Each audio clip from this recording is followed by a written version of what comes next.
Help me reach 1,000 subscribers. Give this video a like and share your thoughts in the comments. I read every single one. Thank you. The morning after the divorce, I woke up feeling lighter than I had in years. Not elated, not triumphant, just unburdened, as if someone had finally loosened a knot lodged in my chest for far too long. I stepped into the small townhouse I'd rented a month ago. For the first time, the silence didn't feel hostile. It felt deserved. My name is Callum. I'm 39, and yesterday my marriage officially ended. We had been together nearly a decade, and for most of that time we ran on habit, not love. She was stunning, undeniably beautiful. But beauty means little when the person you share a life with treats you like an obligation instead of a partner. Somewhere along the line, she traded tenderness for performance, warmth for criticism, and intimacy for a calculated coldness. In the end, we weren't a couple. We were two roommates critiquing each other from opposite corners of the house. So yes, signing the divorce papers brought relief. Not because I didn't care, but because I finally had permission to stop pretending.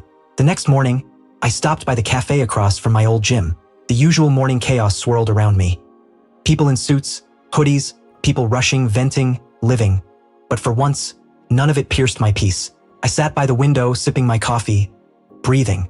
I knew she'd come looking for me. She hated unfinished conversations. Worse, she hated relinquishing control of the story.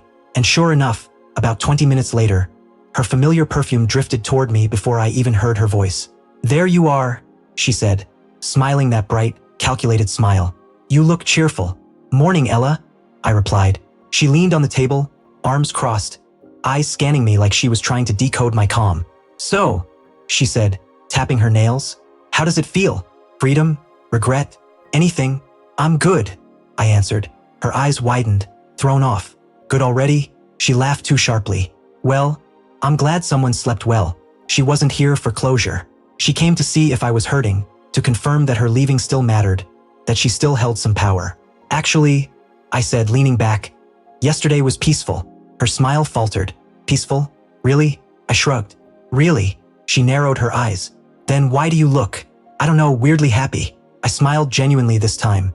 "Your sister came to see me yesterday." Her face collapsed instantly. Breath hitched. Posture stiffened. Panic flashed across her eyes before she could hide it. "Arya came to see you?"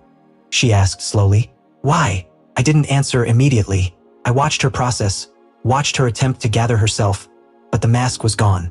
Confidence shattered. Control vanished. "You okay?" I asked calmly. She swallowed. What exactly did she say? There it was, fear thinly disguised as curiosity. "We talked," I said. "That's not an answer, Callum," she snapped. "You're right. It's not." I set my cup down. She leaned closer, tension radiating off her. "Arya had no right to," she muttered. "She did," I said.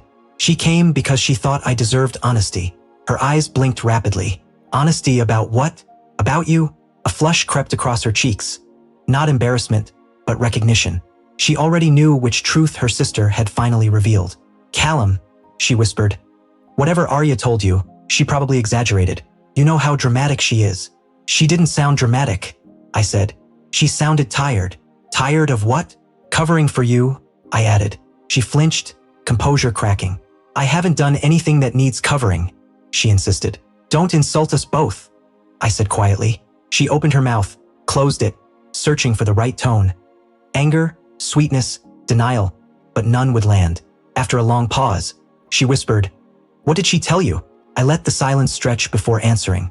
"That you'd been planning the separation long before you told me, that counseling was a lie, that you pretended things were salvageable while arranging a fresh start." Her lips trembled, not from sadness, but from exposure.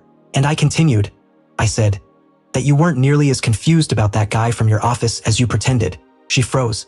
"I wasn't cheating," she whispered. "Not technically." "Technically," I repeated. "That's the word you want to use?" "I was lonely," she said weakly. "You were distant, hard to reach, and he wasn't." I finished for her. She winced. "You told everyone I stopped trying," I said. "But it was you who checked out first. You just found a more photogenic excuse." A flash of anger crossed her face. "So what? You're thrilled because are you tattled? You think that makes you superior?" No, Irraplia. "I'm not relieved because of what she said." "Then why?" she demanded. "Why do you look like you finally won something?" "Because yesterday," I said quietly, "your sister apologized." She blinked. "She apologized to you?" "Yes." For what? For watching me shrink myself for years. For watching me bend until I nearly broke. For watching you treat affection like a reward I had to earn. Her throat tightened, eyes shifting away. Then I added, she said something I didn't expect. What? She whispered. She said she's proud of me. The words hit her like a punch. First raw emotion she'd shown in months. Proud of what? Of choosing myself, I said. Of leaving without bitterness. Of realizing I didn't have to beg for the bare minimum. Her eyes glistened. I didn't want you to walk away bitter, she murmured. No, I said gently. You just didn't want me to leave before you were finished. She didn't deny it.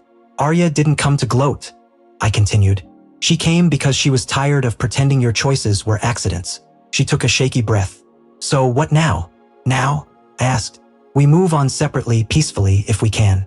Hennes, she whispered. We're just done. We've been done for a long time. Yes, I said. Yesterday only made it official. She wiped a tear, pretending it was nothing. I didn't expect you to be okay, she said quietly. I thought you'd be angry, hurt. I admitted. But your sister reminded me. I'm not walking away because I failed. I'm walking away because I stopped shrinking. She swallowed hard. She really said that? She did. A soft, heavy silence settled between us. I stood, took the last sip of my coffee, and set the cup down. Era, I said gently, I hope you find whatever you were searching for. She nodded, voice faint. I hope you stay as joyful as you look today. I smiled, not out of triumph, but clarity. I plan to. Then I walked out of the cafe, leaving behind the ghost of a marriage and the woman who finally realized I didn't need her permission to be whole.